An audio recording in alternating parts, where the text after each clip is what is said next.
Delta Corporation it's a fantastic company. అంటే casinos, online gamings, hospitality, real estate అన్నీ ఉన్నాయి. ఎప్పుడైతే ఇది జిఎస్టీ వచ్చిందో ఎక్కువ జిఎస్టీ కట్టాలని, గేమింగ్ మీద జిఎస్టీ అని చెప్పేదానికి చాలా అమౌంట్ కట్టాలని దాని మీద ఫైన్ వేశారు.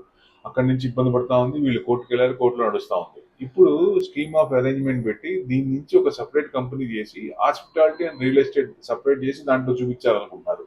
ఈ న్యూస్ వల్ల ఈ డెల్టా కార్పొరేషన్ దాదాపు 10% పెరిగింది. ఇవాళ చివరిలో మళ్ళీ తగ్గింది అనుకోండి, 10% పెరిగింది చాలా రోజుల తర్వాత.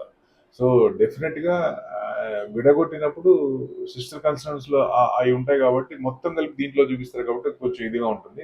డిఫరెన్షియేట్ చూస్తే డెఫినెట్ గా మంచి గ్రోత్ ఉండొచ్చు. అంటే డిపిపిఎల్, డెల్టా పెన్లాండ్ ప్రైవేట్ లిమిటెడ్ అనే కంపెనీ కోట్ చేసి దాంట్లో ఈ రెండు హాస్పిటాలిటీ రియల్ ఎస్టేట్ చేసి చేద్దాం అనుకుంటున్నారు.